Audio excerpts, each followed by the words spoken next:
Okay, we are live. And I was just looking at LinkedIn. We already have like 40 people joining us.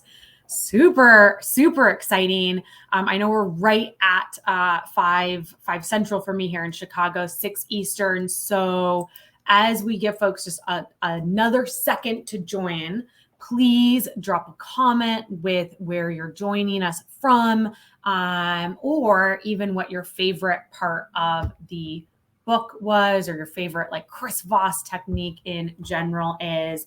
And I'm going to go through a smidge of housekeeping while you drop those comments, while we welcome folks. And first is just saying hello and Happy New Year and welcome to Business Book Club.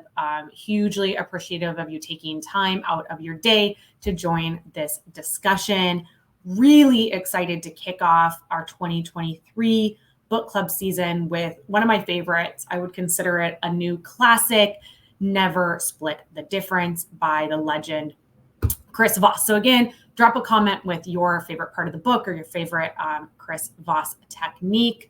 You may have seen that Business Book Club is now on Patreon. I was saying to Travis and Tom before we went live that I'm creating my own micro community.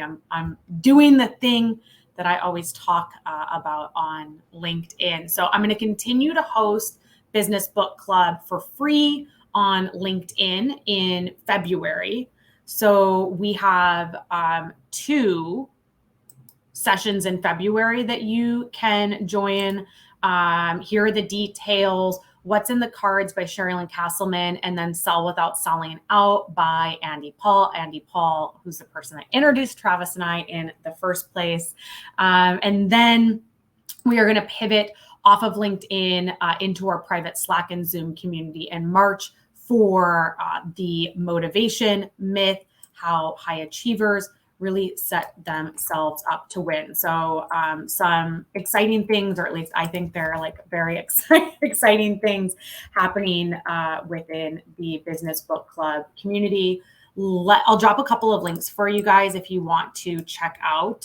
Let's see here, copy. If you want to check out business, or maybe I won't drop links. Oh, there we go. Business Book Club. And certainly, you know, if you're into that, if you want to have some accountability, want to have a group of people that actually talks through how they're using the book, what they're doing with it, this is for you.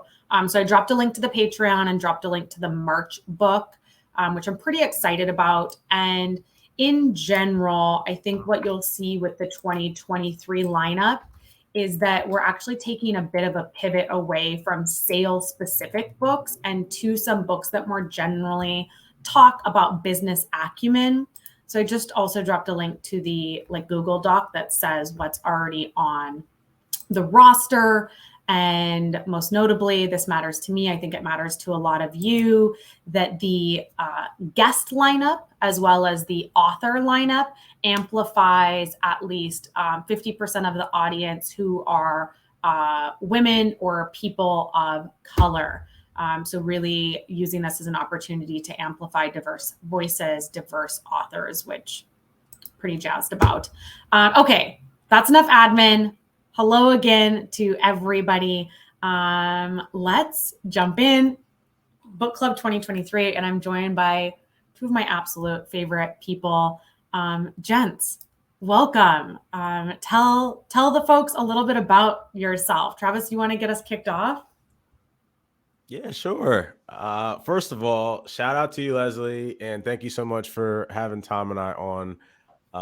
Super excited to be here and so excited that you're diving in and starting head first in week 1 of the new year. So super excited for you.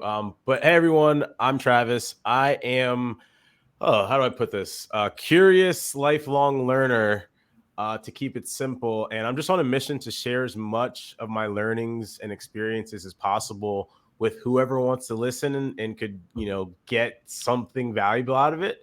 I don't know much, but I do know that learning and growing is something that I'm inherently just addicted to. And I love finding people like Tom and Leslie and everyone else here tonight who want to do that consistently. And yeah, it's just me in a quick nutshell. So excited to be here, y'all.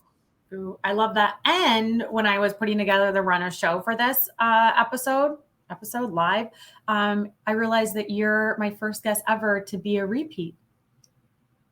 I know. Let's go. Tom, this is your first time. It's certainly not your last. Tell the folks about yourself. I mean, damn, Travis nailed it, right? Like that's a complete vibe that I'm walking into it as well, right? I'm going on year 16 sales vet, founder of my own company. I kind of took the solo journey the last 120 days, and I'm right there with Travis. I love to learn. I love to break different levels, kind of push yourself as far as you possibly could go, and make better iterations, right? Better 1% every day, and then just helping everybody else behind me. Right. I'm happy to lead that charge and then just drop golden nuggets along the entire way to empower others to do that same journey or that same growth, that want to do it. So diving into a book, talking about our learning, showing people how they can take these skills and not just read a book, but apply it to their life is a good thing to do. So I will be back if you'll have me. Yes. Yeah. I can already say before we even jump in that I absolutely know I will have you back. And I love what you said about like dropping those nuggets. Being a practitioner is a word that you used right before we went live. And I want to, kind of dig into that a bit. But I'm seeing all of these names pop up in the chat. And like, these are some of my absolute favorite humans to learn from and network with on LinkedIn.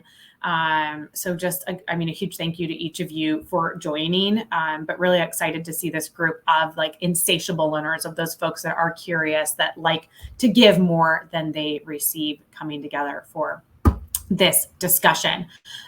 Okay. So here's my first question, and Tom, I'm going to go straight to you because you sort of gave it away pre-show. Is this your first time reading Never Split the Difference, or are you crazy like me and you are reading it for the second time and also did the Art of Negotiation masterclass?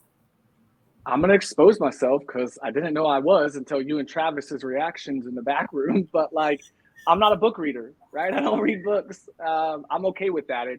I try. I've read a few. There are some classics that I have. But this was my first time actually diving into the Chris Voss book. I've heard of it, right? I'm a sales leader. We've all seen it and familiar with the practices. But for me, it was kind of interesting because I did apply a lot of these methodologies to my sales career without knowing, and kind of discover that through this book, and pick that up from other nuggets from people I've worked with.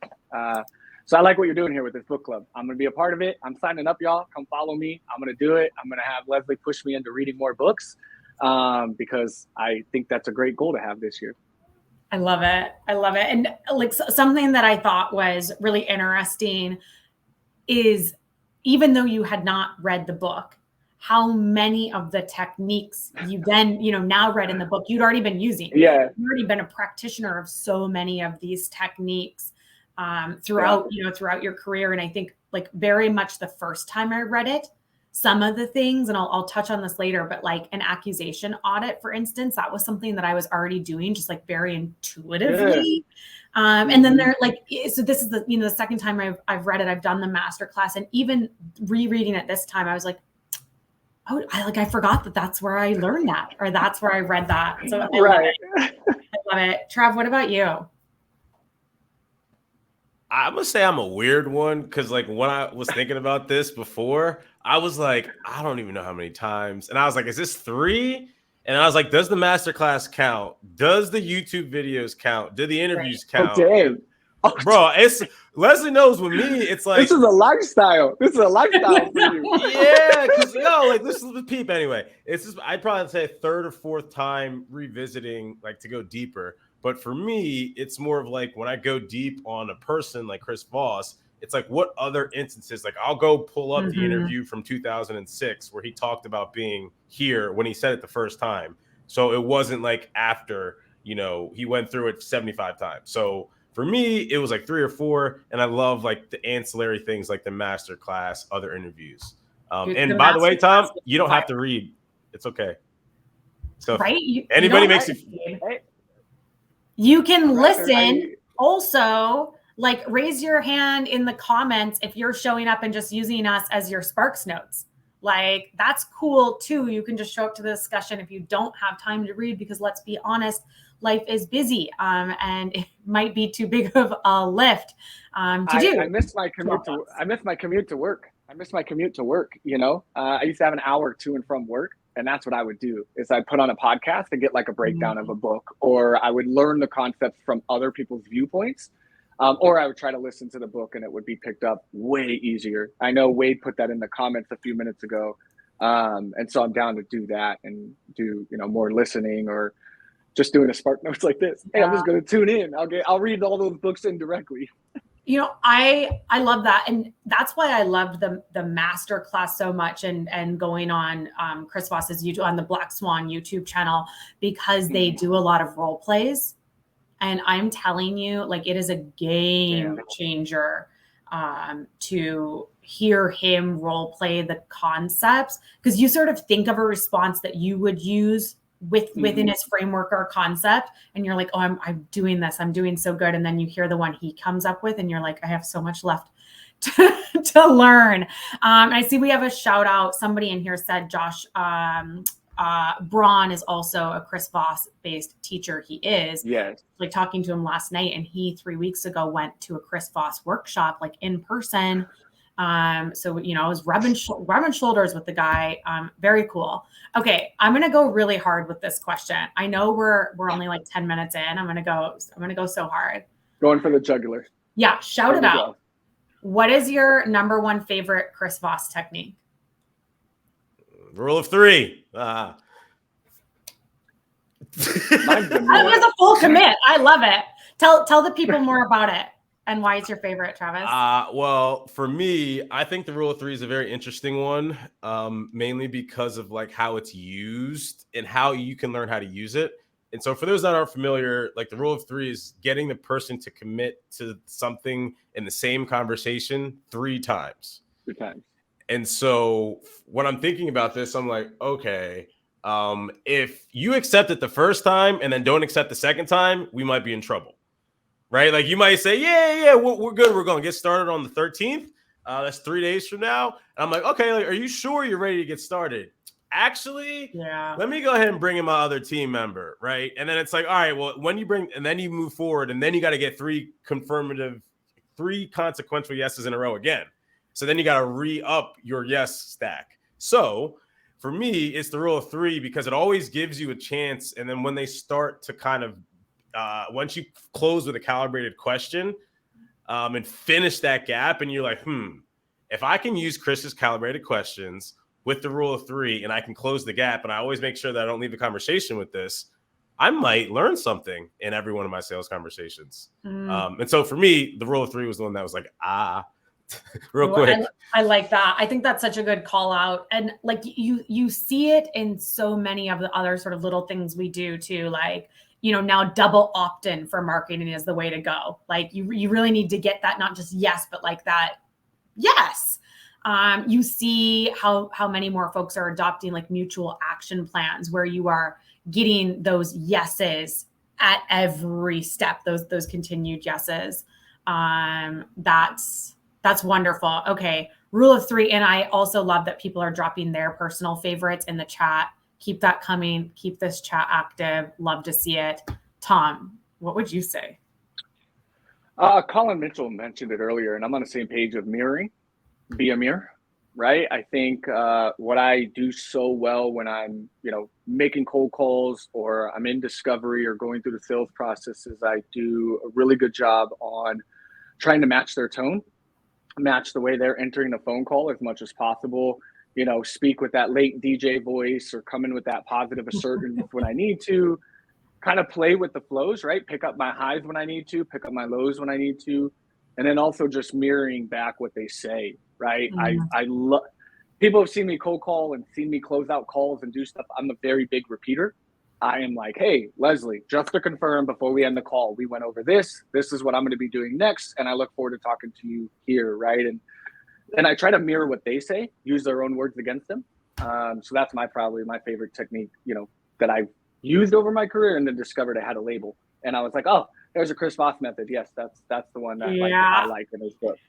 like mirroring is absolutely my favorite as well. Like a really specific use of mirroring, which is pulling 1 to 3 words out of the sentence that your prospect, whoever just finished with, and then repeating them as a question. And I was just actually recording a pod right before this with Maggie over at Mailshake. And she was asking for like a technique or advice that folks could use if they are maybe hearing microaggressions or like, sexism, racism, whatever at work. And I said, even in that situation, mirroring is my favorite. Like they say something that's stupid. And instead of trying to like fight back or like have a counterpoint, just being like sexist remark, whatever it is, and let them explain. So I love it in that. I have to show you how completely unhinged I am with how much I use mirroring. I didn't even realize it. Like to your point, Tom, you don't like realize you're doing it, and then you like reread the book, you look at it. And you're like, oh my God. So this is a text message thread with one of my friends where she said, I'm going to be busy with schoolwork. And I said, schoolwork?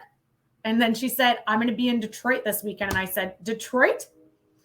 So I know this is not a prospecting interaction, but like talk about using these techniques to be able to encourage somebody else to like speak and share. I'm bringing them right into my text messages. Well, and it's a hard thing to do, right? Like that took me a good time to put into practice, right? We're talking about reading this book and learning these concepts, but when you have the restraint or the control to do what you did in those text messages to just confirm or kind of bring this curiosity to Detroit, knowing that she's going to spill the next 5 minutes of like, yeah, I'm going to Detroit. I'm going to go to the restaurant. I'm going to do these things. And now you have all this ammo and you did nothing but just be like, Detroit? Like, and then that restraint versus like you did, what I used to do is just jump right in. Oh, I love Detroit. Detroit's so great. And like, I had to lead the convo or fill it. They are now being the filler of that convo, and you're building trust and ammo throughout the call. Okay, I'm obsessed with this. Colin, hi, Colin. What if you marry your prospect and your prospect mirrors you back? That would be truly Detroit.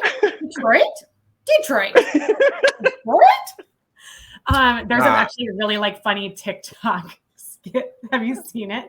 Is that what you were just gonna say? No, I was gonna say, but if that started happening, then I'm gonna be one to break I'm gonna start rapping or something crazy, just to pattern interrupt, like Detroit, what baby? Like come out Eminem, and then they're gonna be like playing on the words. Yeah, and then all of a sudden it's gonna be like, all right, let's come back, and then go hard on that pattern interrupt. That's amazing. But real talk, if somebody was mirroring me back, I think that's a perfect opportunity to label. To be like, it seems like you're hesitant to answer my question, or it seems like you're hesitant to talk about this. But I don't think. But see, then I would just keep playing back until I would play chicken until they got tired because I like it. I like it, Colin. You can't just put us on the spot. You have to drop a comment and say what you were going to do as well. Seriously. And I'm seeing some really great comments of what folks are using. Seeing a lot of labeling, a lot of mirroring, accusation, audit, rule of 3. Incredible. Incredible. Okay. So in the first chapter of the book, Chris talks about how his expertise is an iterative experience, not an intellectual one.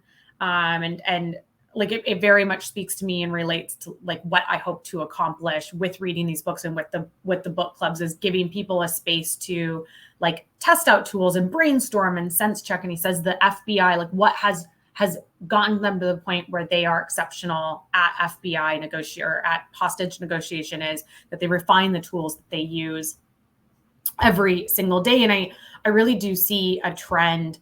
And I saw it first on TikTok, actually, where they were really suggesting that the way to trick the algorithm was to create content that was savable, that people wanted to save.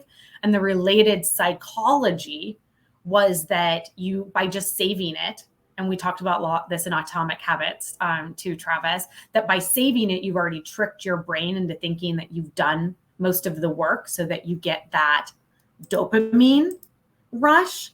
And then you don't actually take the time to go back and like, you know, cook the thing or try the technique or learn the dance or, you know, whatever the heck it is. So I'm very excited to hear like how easy it was for each of you to pull out something specific that you have like used and tried, and like to see how many people in the comments pulled out specific selling techniques that they are, you know, actively using in their conversation. So just like a shout out to everybody for doing the work. So one of my favorite points that Chris makes a few times in the book is the importance of communicating with emotion over facts. And we've all heard that, right? Like data tells, stories sell. Like, you know, a story is 22 times more memorable than data, which I used a data point to communicate, but I think you get the point. Okay, but like, here's the gist of it. This entire slide, humans are irrational. And so something that I didn't see in the chat and something that none of us mentioned were techniques like tactical empathy and active listening, like using those types of techniques taught or mentioned in the book to connect with your prospects using emotion in like a really meaningful way. I'd love to hear your thoughts on like, you know, using tactical empathy or using active listening to connect with your prospects using emotion. Do either of you have any good stories where you've done that or good insight on that? I mean, like Travis, your job is creating community. So I know that you are out there building those meaningful connections. Yeah, I mean, I was going to say the thing, I didn't think about it, but I was using active listening right now. One of the things that I do is like, I always write down words. So like the last things I wrote down were iterative experience, stories greater than data, and humans equal irrational. I only wrote 6 words on this paper. And what I always do with any conversation, I have a whole, and this might be good or bad, this is how I learn, so take it what it is. I usually have a conversation, I put the title at the top of it, and then I'll use that during a conversation. So whenever I'm actively in a conversation with anyone, even if like prospect, no prospect, I'm usually within arm's reach of being able to write something down. And then once I start to understand, like to your earlier point about tactical empathy and like knowing when to use it, I treat everything the same and I don't even move forward, even if that's what we plan to go there to do. And so like, I remember one example of this was me going to a meeting with a founder. We were supposed to be talking about their marketing and sales strategy. We didn't end up doing that. We talked about the hard things they were going through because of what was happening in their actual life with their husband, and then with their partner, and then with what the actual business was doing, the direction of the company, and then like what was a normal, typical, you know, consult that any of us would do, right? Like, let's talk about your sales, your go-to-market, let's get your messaging down, your ICP. And then it turned into like, I just want to go relax and be with my husband. And then I was like, oh, bet, you should go do that. Let's not talk about any of this shit. And like that was an example of, you know, tactical empathy, I guess, mixed with active listening and how I use it. Yeah, I like that because it's layered, Travis. Like the purpose of tactical empathy, of active listening, is to understand. And in that situation, like you had the self-awareness or the situational awareness to realize that the thing to understand wasn't the sales and marketing. The thing to understand was them and the, you know, the trials that they were going through in their personal life before you could understand that other layer. That's powerful. Thanks for sharing that. Tom, and to the audience as well, because I think this is a really interesting question. Like, at what point in your career did you realize that humans are irrational, or that like sharing a bunch of facts and data and strict ROI language just simply didn't sell as well as selling with emotion? And maybe it was like immediately.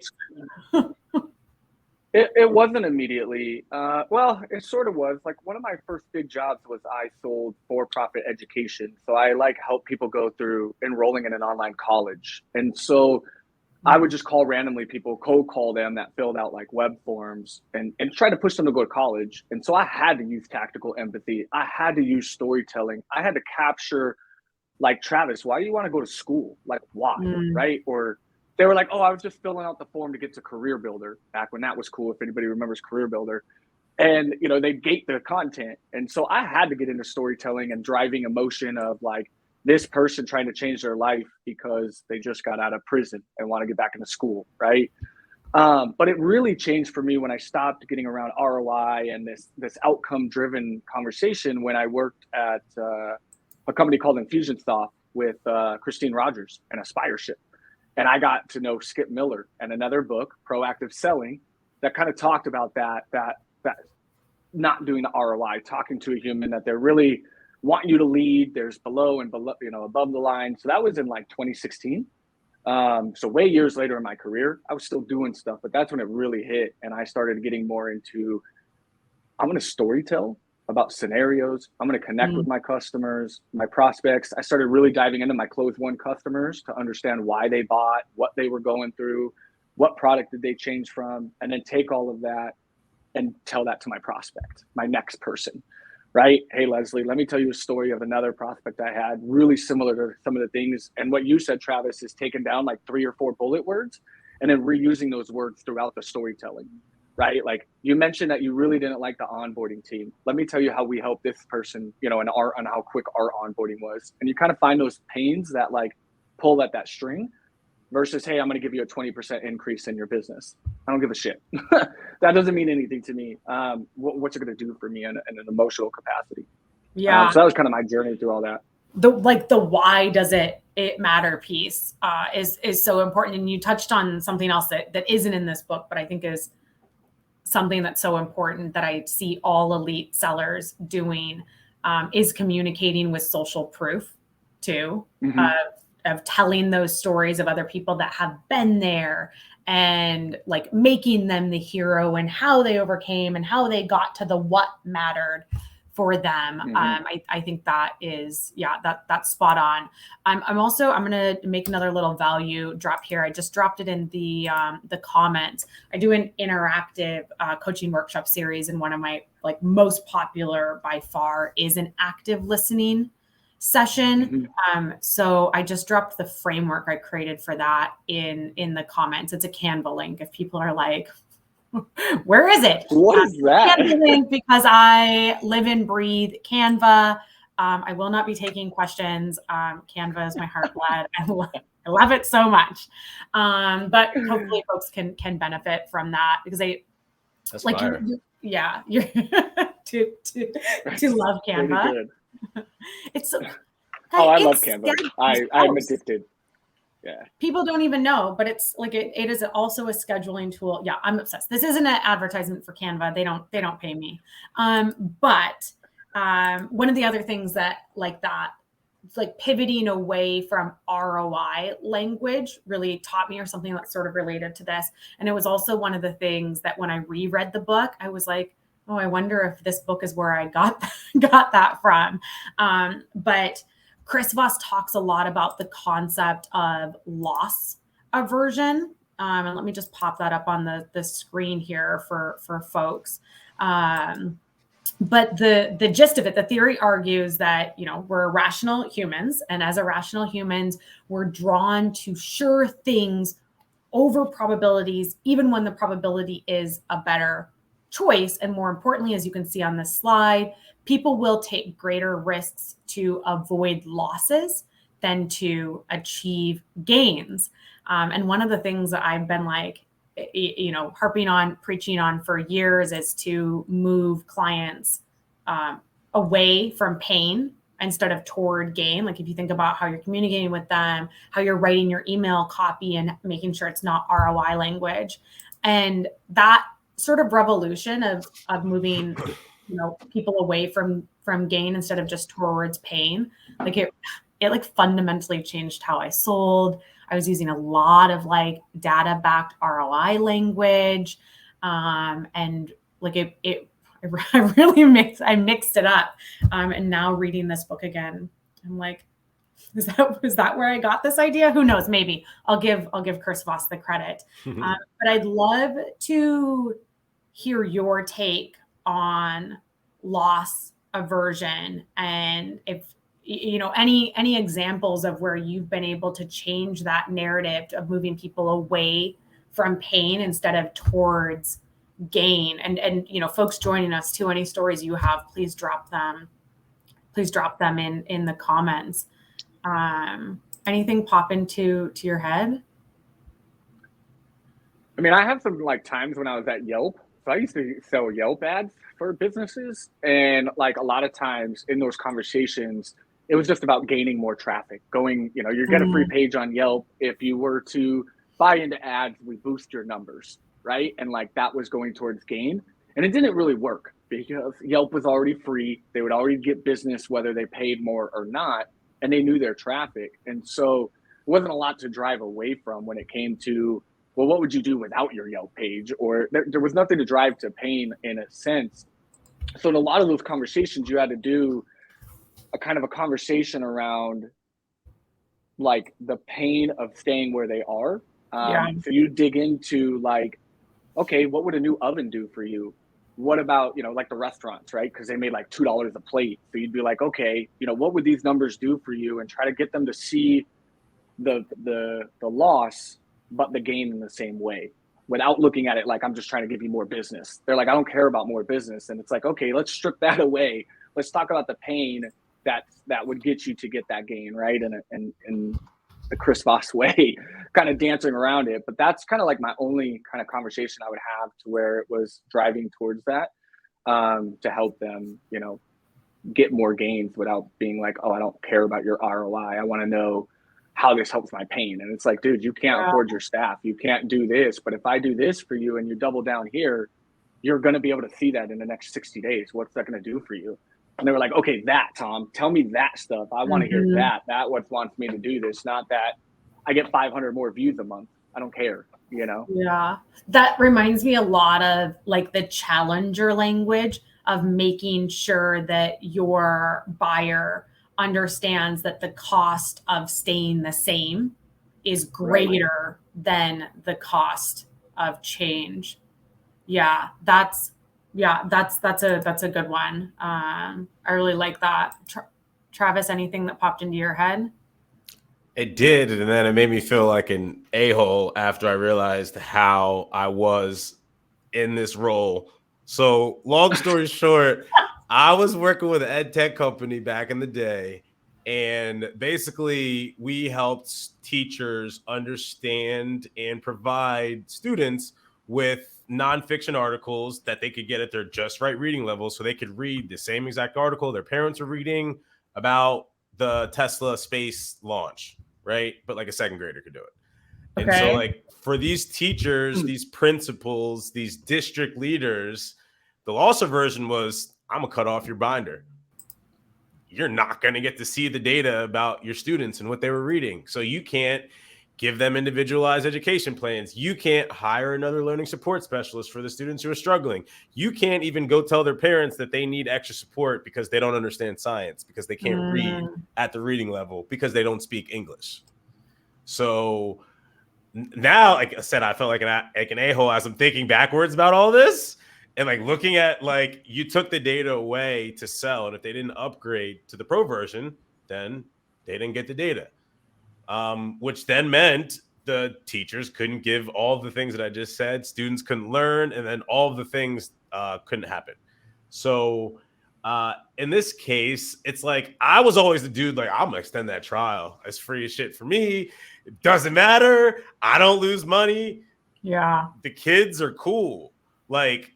But at the end of the day, there's always like something, especially with a platform that's $1 billion company, right? So now I'm looking backwards and I got a soul now, right? And it's like, do you feel bad when you're in this position? And like, this is something that I think a lot more people, and maybe I'll start talking outwardly about it more. But like, I felt bad as the person that took off, little Emily's second grade nonfiction content. Not every salesperson would, but I personally did. And like having this situation where like, yeah, you took the data away and that pain was something that like could help to district raise money, hire people. It's like, it goes a lot deeper than selling software, at least for me. But yeah, I'm gonna come back up. But that's my story.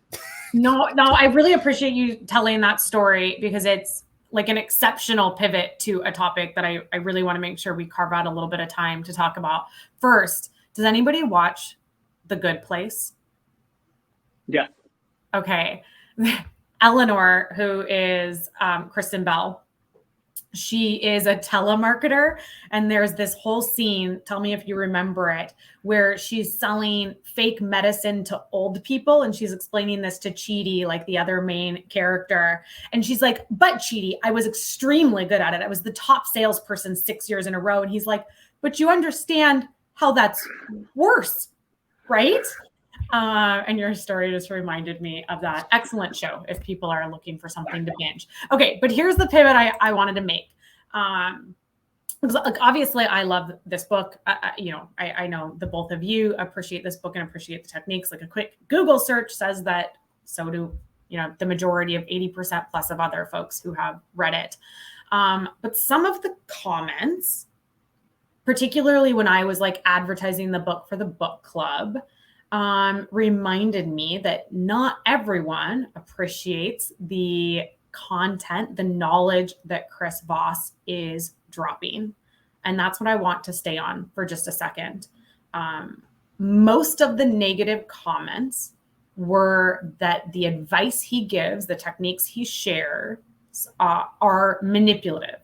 And that by using these techniques, we are being those default slimy salespeople. We are manipulating people into doing something that they don't want to do. And even my dear friend, Jeff Bajorek, I don't know if he could ultimately join us today, but I asked for permission to share our conversation. But he even reached out sharing that he was surprised that I would do this book. Like I would amplify this book and this author, because he really feels like it gives him bro culture vibes and really frames conversations with our buyers, sales conversations, as very adversarial. I see Jeff. Hi, Jeff. But really, yeah, like gives those bro culture vibes and frames the communication that we're having with our prospects as adversarial. And anybody who has had one conversation with me, has followed me on LinkedIn for a single moment, knows that that is like so hard, the opposite direction of what I want to communicate. So I thought it was worth calling out and having a conversation about it. So that like wasn't really a question, but thoughts? Hey, I think it's about how you use it strategically, right? Like I get it. I read it. And it's coming from an FBI negotiator who dealt with some of the scrummy, right? And some of those people. And so he has a distrust in people or looks at it in a different lens. But I think the tactics still resonate in our space when used correctly, right? And when you heard all three of our examples, it was still coming from a place of empathy. It was still coming from where we stand as human beings when we are dealing with prospects. But like I ask leading questions. I'm trying to, I may not give you the answer I want you to, I want you to pick that, but I'm going to lead you there, right? Yeah. Or I'm going to do little things to where I'm going to get you to say the same thing 3 times just to make sure it's locked in and that we're confirmed. And are there tactics? I mean, if you want them to be used that way, if you're trying to ploy people out of things and put that square into a circle, but I think it's really just about using the tactics to truly show somebody you're trying to help them. And understand that they're a human being. And it's like, hey, I got to pull some levers here with you and speak your language. I got to mirror you. I got to go through some of these little journeys, because otherwise you tell me, are you going to open up to me? Probably not. What do you want me to do? These are my little ways to work with you, but I don't think it's malicious. I don't think it gives off a vibe per se. It's more perspective. You want to look at it that way, you're going to see it from that way. If you want to look at it from our lens, you're going to see it in a whole other way as well. Yeah, I pulled up this comment from Jeremy because I feel like he absolutely hit the nail on the head with this example. The difference between manipulation and motivation is what the target does when they find out. Are they delighted because you helped them, or disgusted because you took advantage of them? Exceptional, Jeremy. Really appreciate you sharing that comment. And wanted to pull up this comment from Matt as well. Say, I think it's a good one, and something that in general annoys me. And Travis, I'd love to hear your take on this. I'd love to hear you speak to this. But something in general that annoys me about sales is how much of our language is like hunter, ninja, sniper. Like it's just this like insanely aggressive language, and I'm like, I'm not trying to murder my prospect. Like what? Like, I'm not going to hunt my prospects down and snipe them. Like my word. And I definitely like, once I read some of those comments and had that conversation with Jeff, was like, totally see how this book perpetuates that type of language. Whoopsie, time to call myself out in public and have a discussion about it. I don't know. Travis, what do you think? So two things. One, let's also remember this man was sharing FBI hostage negotiation lessons in this book that says negotiating as if your life depended on it. Not, I'm going to sell you this SaaS software. So let's just, we're going to put it out there like that.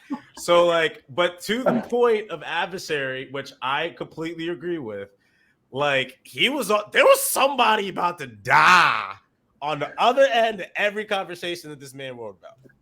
So let's just put that there.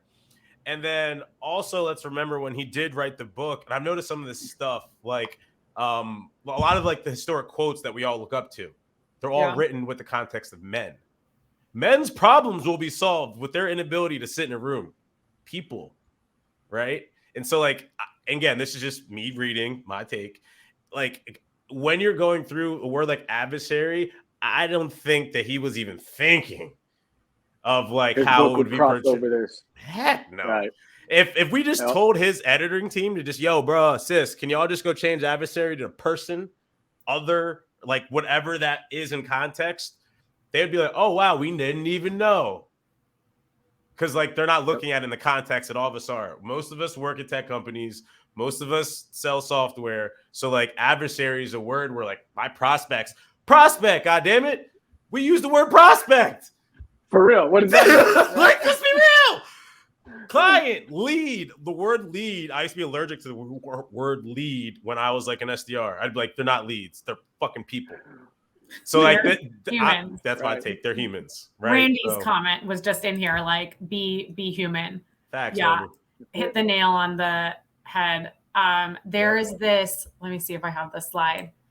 Yeah, there's a quote on page 53. Chris is talking about tactical empathy and says empathy is not about being nice or agreeing with the other side. It's about understanding them. And I think like when I was rereading the book and I was thinking in light of these sort of calls to action from random comments on the internet and then Jeff Bajorek, I was thinking about how people can use these concepts for evil, and not just this book. Like there's a lot of sales books there that I think like the same claim could be made. And I very much landed with both of you that like the difference between using empathy in a forced way because you read a book and the book said, do it and you'll get your way, versus that genuine empathy that comes from a place of caring, that comes from a place of giving a shit.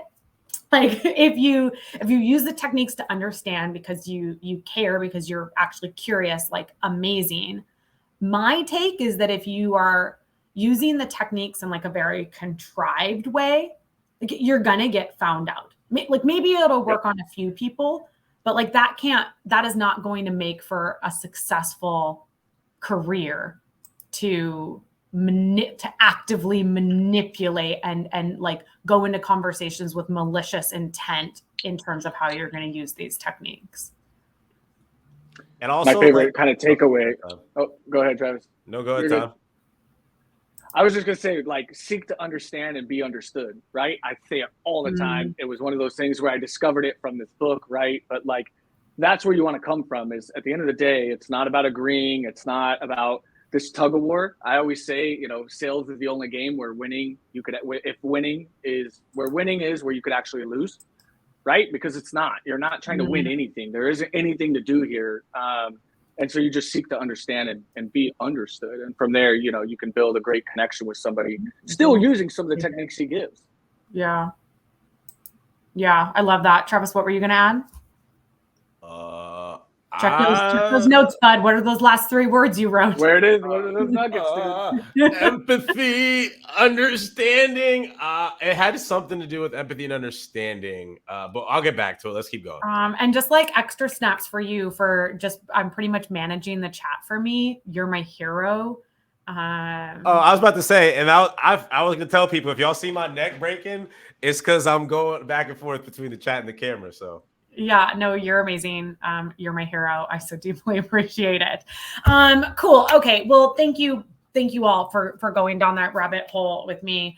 You know how much I deeply care about transforming sales into a respected, into an inclusive profession. So felt like it was something that had to be addressed. Okay, in our last 15 minutes here, let's talk more about techniques that we can use with the right intention to create more meaningful connections with our buyers. And it's time we get to the accusation audit. Oof, I know.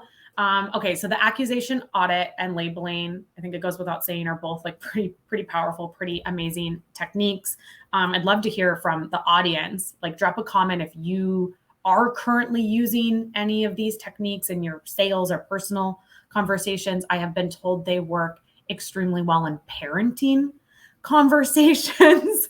For anybody that hasn't read the book, an accusation audit pretty much is like calling out the worst thing, like the worst thing that could happen or the worst thing that could be said by labeling the emotion or labeling the situation. And I was saying, I don't remember if this was before we went live or just at the very beginning of our call, but I was saying that accusation audits are one of the techniques that I had been using like very intuitively well before I ever read Never Split the Difference, both as a way to get in front of potential objections like in my sales career, and also as a way to connect with customer service reps. And I loved the example that Chris gave in the book of using labeling to get a seat on an airplane during a like stressful travel event simply by like using tactical empathy and layering it with that labeling of naming the situation that was like a shitty situation. So I am curious to hear how the both of you are using labeling or accusation audits to get a deal negotiated or, you know, get a better flight, whatever it is. Got any stories to share? I'm a dad and a husband. I do it every day. I do it every day. I do it with my wife all the time because after 12 years together, I kind of like, you start kind of getting a heads up on what's to come or like address it. And I'm very about calling the elephant out of the room real quick of like, if I know I want to go out this weekend or go do something, right? I already addressed it. I'm already getting in front of it. I'm like, hey, this is what we're going to be doing. I already know this is a concern of yours. Here's what I did to take care of that. Here's what I did. If all of that is squared up, how do you feel about me going and doing that, right? And then getting their buy-in, because it's like, or even with a client, like, hey, I know what you're thinking, Travis. You've probably been down this route. This is what happened before. You mentioned early in the call that you've been burned by prospects, you know, by companies before. I want to get ahead of that before we even get started, because I want to dive into that with you.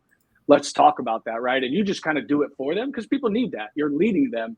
And then they feel trust, right? So it's a big thing that I've used my whole career. It was really cool to see him bring it up, because when you're able to do that, you let people like, I don't know, I think you ooze confidence with it too, because you feel confident to attack those big things before they will. What rep would bring this up even before I said anything? You must be bonkers. Small story. I saw a funny thing earlier today on TikTok from Tony Dungy about back in the day when they kicked off to David Hester in the Super Bowl and they weren't supposed to. They took 12 days prepping that they weren't going to kick to this guy. The night before, he heard the story of David and Goliath about being fearless and taking on Goliath. That the next morning, after 12 days prepping, they decided to kick to David Hester on the opening drive and just attack the beast head on. Dude ran it back for a touchdown on opening drive. And it was like the whole sideline looked at me like, really, dude? And he was like, yo, I thought we could just attack it. I was like, no, we're not scared. Devin Hester, bro, you wildin'. In the Super Bowl? What are you doing? Sorry. So it's kind of the same concept of like when you, I mean, in his way, it didn't work out, but like, don't be that rep that you're the consultant, you're the partner. Like you talk to prospects all the time, attack those things early on and do those audit assessments and just get that shit out of the way. So you can get to the real stuff and have a real conversation. And then you can assess the situation from there and get somebody to make change. Yes. And it like fully works. Like I like that you said that you like use it in your marriage as well. My husband definitely uses this for me most commonly with a phrase like, that can't possibly be what you're actually upset about. What is going on? And I'm like, yeah, okay, you're right. It wasn't actually that you moved a spice around. It was like this thing I'm stressed out about or blah, blah, blah. And I love it as a way to talk about competitors as well. Like particularly if you know that the person you're pitching to is using a competitor. Like I sold a Gartner competitor for years to be like, so you're probably wondering about the similarities and differences with Gartner and like offering that up. I mean, it's a little bit of a shift on an accusation audit, but like calling out those things that you think they're wondering about, or like you could even go hard Chris Voss and be like, you're probably thinking that there's no way we could be as good as Gartner for less money. And you're throwing it. Yeah. You're throwing it right out there. What about Travis? For some reason, I felt like you were going to have a story that would be like, I use labeling and I got like an upgrade to a suite in Vegas, or like, you just have so much finesse to you. I thought you were going to wow us. I mean, I was over here trying to be helpful and I'm like, I might got a story like that. But the story that's coming to the front, and I was rapping with Matt about this, was just how I used labeling and the accusation audit in my life, and then how to like almost take the same exact thing and then apply it to what you're doing. So it might not be. I'll have to think while I'm telling the story. We can come back to you. So I have like 7 more questions, and we only have 7 minutes left. So you just run through that. I mean, we can run a little bit over, but I want to be respectful of people's time. And I want to make sure that we talk about the chapter, beware of the yes, master no. Yep.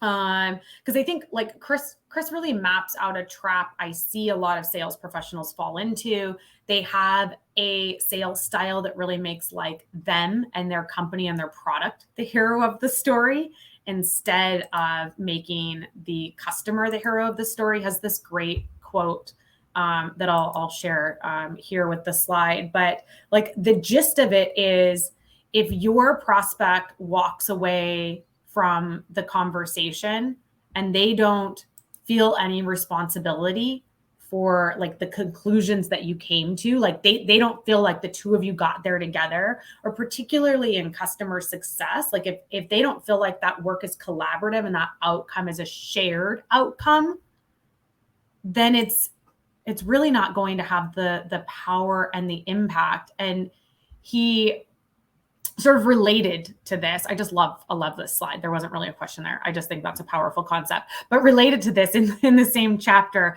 Chris claims that we are so afraid of hearing no that we push too hard for yes, yes, yes, and not yes in like a power of 3 sort of way where they're intentional yeses, like a blind yes, that we get counterfeit yeses.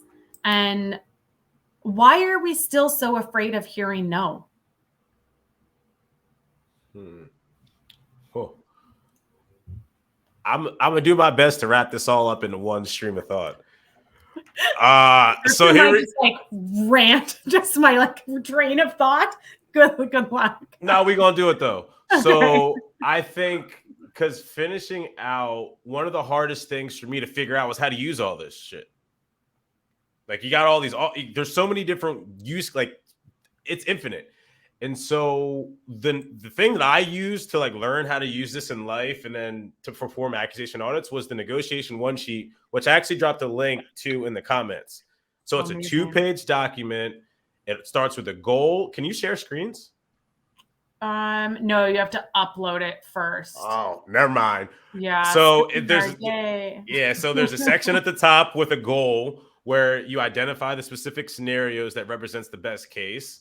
You set optimistic but reasonable goal. You define it clearly. You write it down in the first section. You discuss this goal with the person or colleague that is, obviously going to have the meeting with you. And then you carry the written goal into negotiations. So like I would use this and then I would carry this 2-page document to every call that I had with a goal before everyone. So then I had a summary, like a couple of sentences about the known facts that led up to it. They're looking to not be last place in their region for reading scores this year. That's what it is. So now that I have that, it seems like, Mr. Superintendent, not being last place is valuable to you and your students and your schools and your leaders, right? Like you want to get more funding from the state to like actually help improve the reading comprehension of your students. Yeah, right. It seems like you don't really like the fact that you're last. It seems like you value improved reading comprehension for your students. And it also seems like using something like this platform that automatically helps them improve would make it easier for you to get that money from the state. Okay, great. So then now you go to the next question, which is calibrated questions to reveal the value and then overcome potential deal killers. And then you grab, 1 or 2 questions from your counterpart. Like, what are we trying to accomplish here? How is this worthwhile? What's the core issue here that we're actually talking about, right? For your counterpart. Then to identify, like, what are the behind the table deal killers? Like, who's talking at the district level that's about to spend a whole lot of money that they didn't tell nobody about, that you're about to be cut out from? How does this affect the rest of your team? Are you going to not be able to hire staff if you buy this software? What are the challenges that your colleagues are going to have as a result of bringing me in if they're already using a different software? And then identifying and diffusing the deal issues and killers. Like, what are we up against here? Like, how am I supposed to get into the district with you to solve this?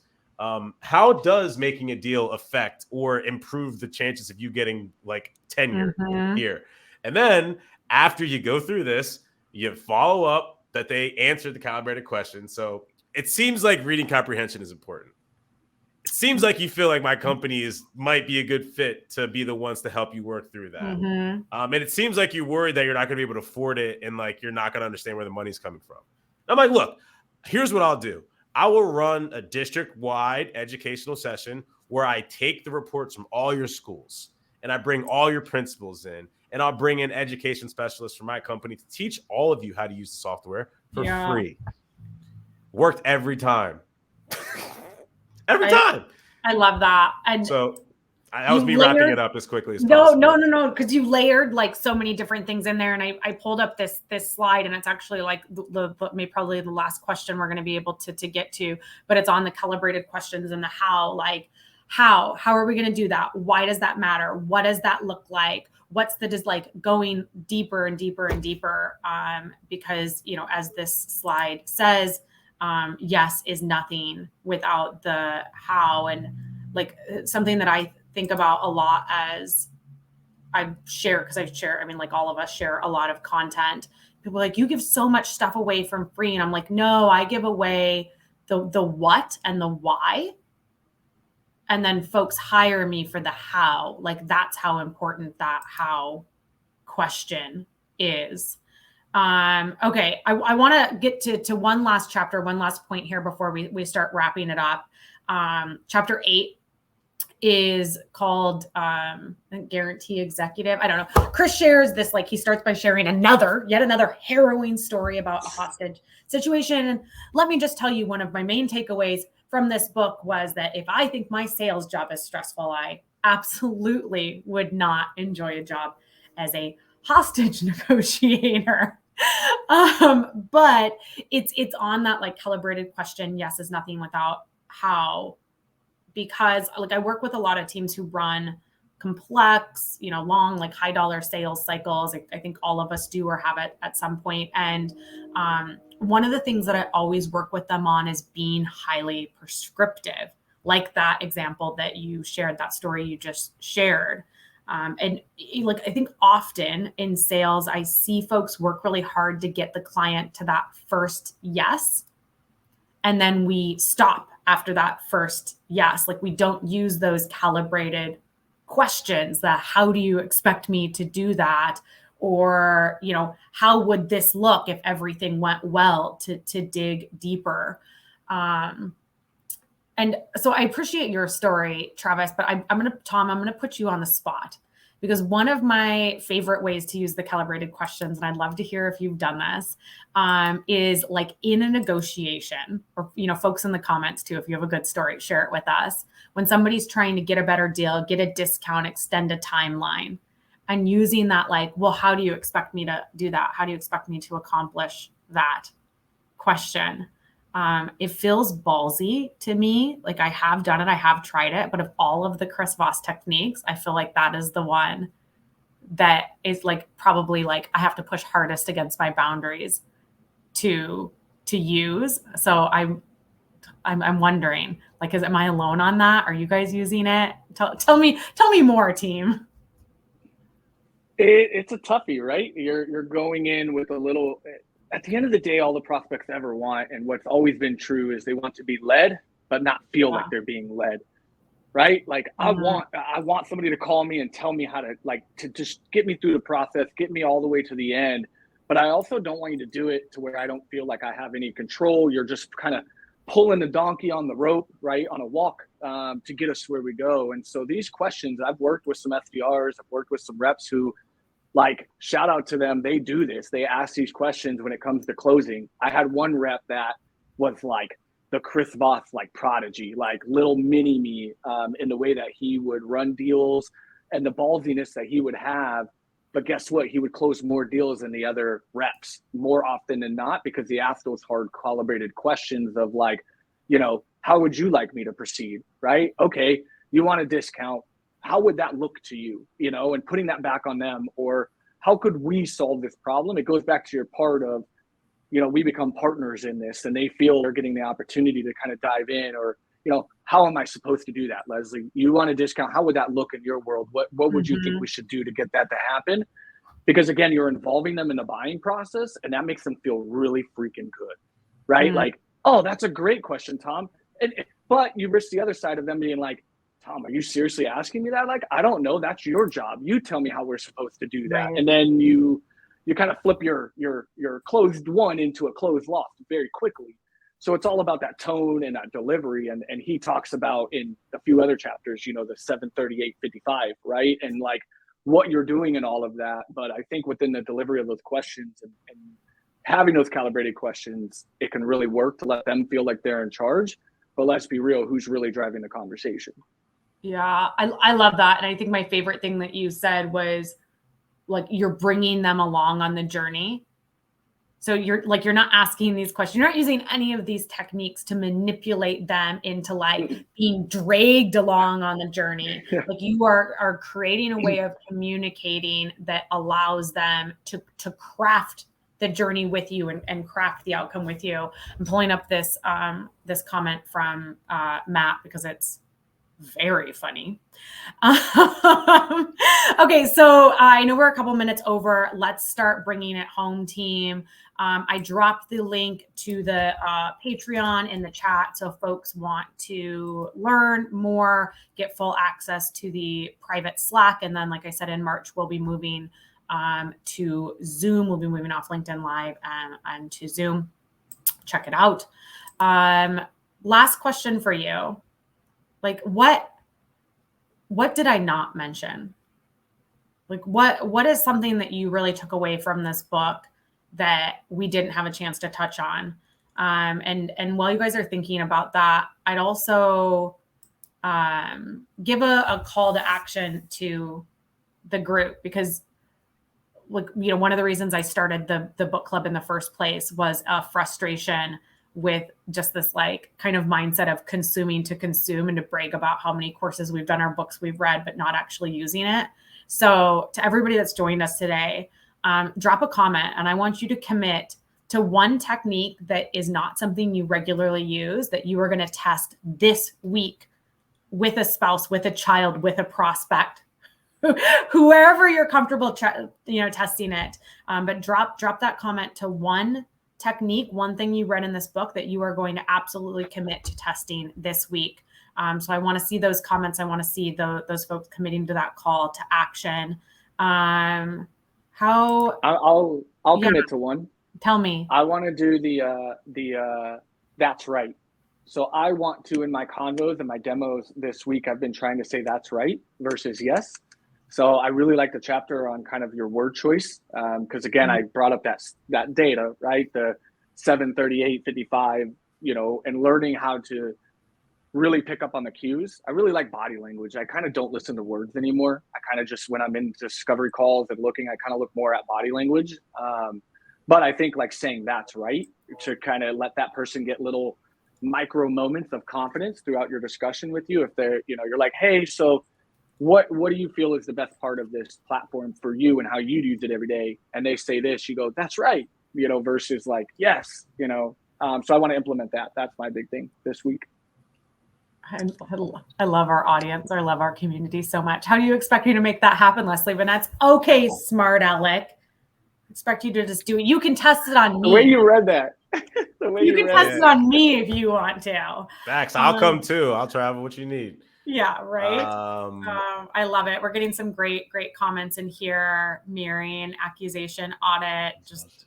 Yeah, I'm gonna add with the week. I'm gonna add accusation audit in, except mine's gonna be a little different. I'm not so much, I'd say, selling a thing per se than a reaction to. So for those that don't know, your boy also makes music. I'm also a composer. So like people have been asking to like make, music for their content. And so like one of the things that I'm gonna be looking for is like the that's lit like response after they listen to like the project. So doing the accusation audits to like get the goals and then actually get the emotion of like, bro, like you actually hit the nail on the head with the sound. I love that. Sorry. And then one more thing. I just realized that a calibrated question is essentially the elephant in the room for anyone that never got the concept. So like, cause like I didn't realize that until like I started to go back and tell like, yo, a calibrated question is like saying and educating about the problem with the prospect without saying that you have a morale problem. Like, don't pull up to Tom and Leslie and be like, I know you have a morale problem at your company, and my software is the best to help you fix that. It's like, no, wait, tell me about your culture right now, right? Like you're asking calibrated questions and leading questions to just get to where is going to go. Like, what's coming. Leslie said, when you're talking about competitors, they're going to bring up the common question, right? Like, get it out of the way. And when you could show them you're not afraid to do that, you actually earn more trust in your deals than the reps that are like steering away from those conversations and not going down that realm. And you can tell this rep doesn't want to dig into this with me. You're like, yo, so tell me about this. And they're like, yeah, that's coming. Don't worry about it. And you're like, but tell me about that. And they can't. Versus the rep that's like, Tom, before we even start here, this part of our platform isn't really up to caliber. I know it was a big part of what you were looking for, and I kind of want to dive into that with you, but I just want to put that out in there. Like, we're not going to be what you're looking for versus what you brought last week and telling me that you were looking at this company. We can't do that. What we can do is this, and this, which you have told me is your biggest priorities as of right now. So how important is that as a feature for you at this very moment, right? And they're like, shit. Boom. And now it's already out and you're ready to have the real conversation. And look at those layers too, right? Like, we might not have all of the features that you're looking for. Like, how important is this feature? Like, the layers, it's beautiful. We're already 9 minutes over. We're going to wrap. I feel like we could have stayed here all night. Where are we going? What's up? I need to walk. I'll pull back up. I'll stay right here. You're in a rush. To Shaw's Oyster House, and I'm going to meet a friend for a martini and oysters. So I'm the problem. It's the problem. Me and Tom will host. You can be out. Go get your oysters, Leslie. We here for you. Get your oysters. Just switch the camera off, Leslie. We cool. This was incredible. I loved the energy. I loved and appreciated that y'all went down that kind of rabbit hole with me to talk about the intent behind the technique. I thought that was a really important piece of the discussion. I loved those threads of like bringing the customer along with you. And that the correct use of these techniques, like when applied well by a salesperson who gets it, is to have a better, more meaningful conversation with your prospect, not to manipulate them. Just so powerful. Thank you to everybody who took time out of their schedule to join us. Tom, Travis, I'm deeply appreciative of your insights and you joining as well. Thank you, gents. Thanks for having me. Appreciate it. Yeah. My camera's about to die, so I'm like, let's go. Enjoy the Loasters. All right, thanks, everybody. Good night. See ya. Peace. Oh God, this was lit. This was lit. Bye, Leslie. We got to back that. We got to wait. It's live. We do. It is the live. She left. She went hard, but we could still go if we wanted to. So this is where I'm like, Leslie, you left us in here, girl. You left us in. But it's fun. We're gonna leave the studio now. It is a problem.